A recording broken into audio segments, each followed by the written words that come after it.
Welcome into the Ohio State Football Report. I am Tom Downey. Apologies for sounding, again, a bit under the weather. Here's what we got on today's show. Some more transfer portal news and rumors, notable updates coming through here as we get further along into that process. And we'll have a brief college football playoff round one preview against Tennessee. As a reminder, we will be live for the Ohio State-Tennessee game. Hope you guys tune in. We'll have some fun and hopefully see an Ohio State win in that one. First, the news that we did a short on yesterday. Air Noland has entered the transfer portal. This one maybe not crazy surprising. He was very clearly behind Julian Sayin. Despite being a very highly touted recruit, he was a four-star in the class of 2024. But then Alabama loses Nick Saban. Julian Sayin goes in the portal very quickly, ends up at Ohio State. And instead of being, the gem of that class quarterback-wise and being the number 4 ranked QB, well, now he's stuck behind the guy that's a 5-star and number 20 overall. So now Ohio State is a little bit thin in the quarterback room for 2025 as we sit right now. We all know that Will Howard's going to be off to probably the NFL. I think there's a decent chance he gets drafted actually in a not very good quarterback class. He'll probably be a Senior Bowl invite too. They love him over there. Lincoln Keidel's is back as a more older option.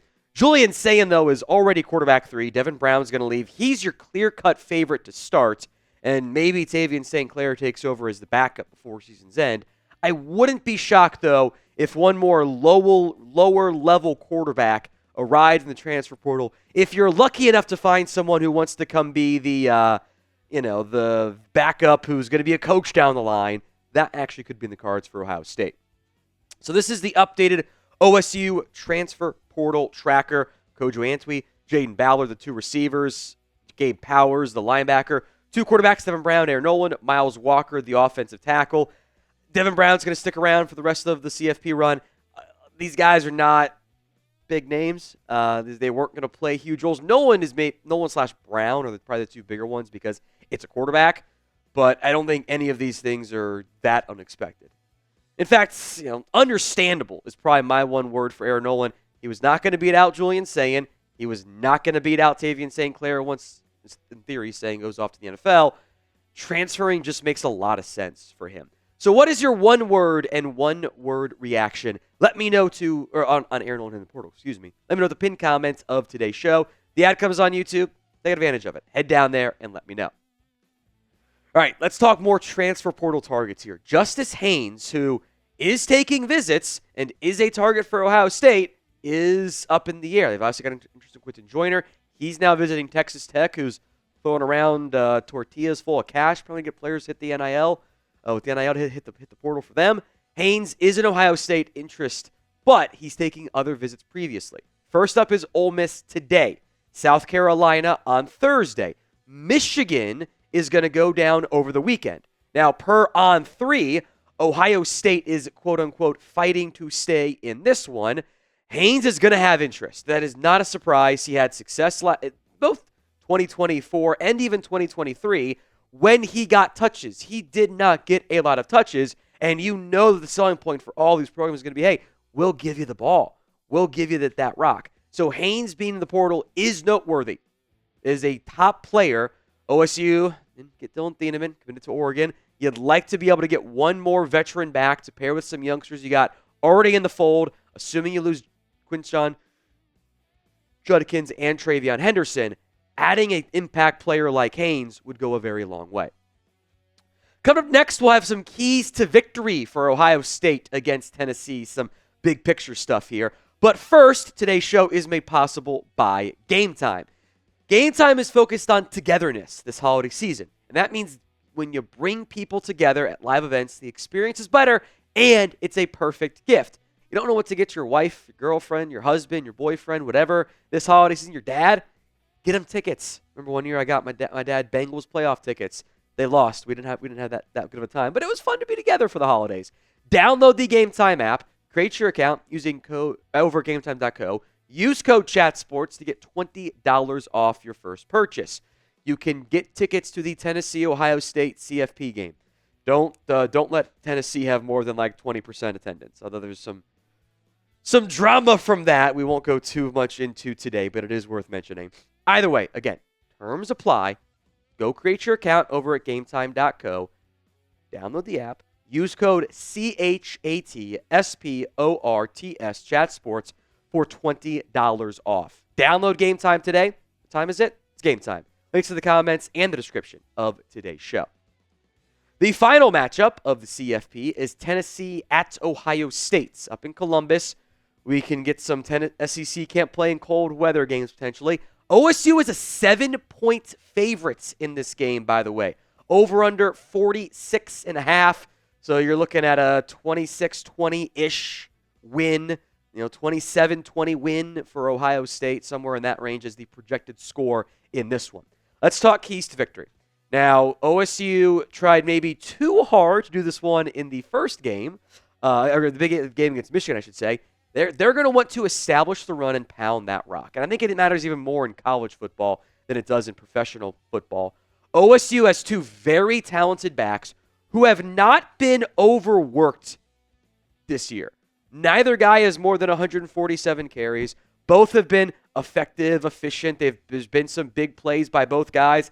I think the addition of Judkins has actually helped allow Ohio State to get the best version of Tavien Henderson. Tennessee's not a bad run defense. I don't think they're an elite run defense either. I think they will be able to have success and try to run that football. They didn't do a good job of it against Michigan. Hopefully they're a little bit more creative in some of their run schemes and maybe try to get to the edge a little bit more frequently than they have in some games this year. But I do think trying to run that football behind your offensive line, behind Donovan Jackson, is going to be a huge part of this game. Who you got in this one? O for Ohio State, T for Tennessee. I better not see a single T in the comment section of today's show. Number 2, we'll stick on offense here. I need a steady game out of Will Howard. I do not need him to be a superhuman player against the Volunteers. I think you even have the better quarterback in this game, as we'll get to here in a little bit. But he needs to be steady, make good decisions, be accurate. Don't throw bad interceptions on the goal line. Don't make bad mistakes. Just be reliable. Tennessee's got some very talented secondary players. Their quarterback, Jermon McCoy, has been really good this year. Maybe you don't target him as much as you target the nickel corner potentially for Tennessee. That's Boo Carter, elite name, by the way, who's a freshman. Maybe you try to get a Book in the slot. Maybe you get Jeremiah Smith going. We'll talk more about what I think the game plan should be with Will Howard, but I don't need superhuman play. I just need reliability. It's a little bit slanderous. I don't mean it to be mean. It's college, though, so it's okay. Be a bus driver. Don't crash the bus in the process, as far as I'm concerned. Number 3, let's go to the Ohio State defense, Tennessee offense. Make Nico beat you. You look at what this Tennessee offense wants to be. It is not the same high-flying aerial attack we've seen in some recent seasons. Dylan Sampson has been awesome this year for Tennessee. Their number one goal, much like number one victory for you, key to victory for you, they want to run that football. They want to give the ball to Dylan Sampson as much as possible, lean on him, and make things easy for their young quarterback. So if you can prevent as much as possible Dylan Sampson from running wild on you, try to make Nico Iamaleava. I botched that one. I can never get that name right. I'll get it right from time for the watch party, I promise you. Nico I, as I call him sometimes. Make him beat you. The numbers don't look terrible. 20 touchdowns, 5 interceptions. What is noteworthy, though, against Power 5 teams only, he's got 11 touchdowns and 5 picks. Been 7 games this year. He's gone under 200 passing yards. He played pretty darn well against Vanderbilt, I will make note, in his last Power 5 game. I think you got the better quarterback. You don't want to have the Nico coming out party, whatever. But I think you try to take away Dylan Sampson first and foremost. Let's go back to the number 4 key to victory, the offense here.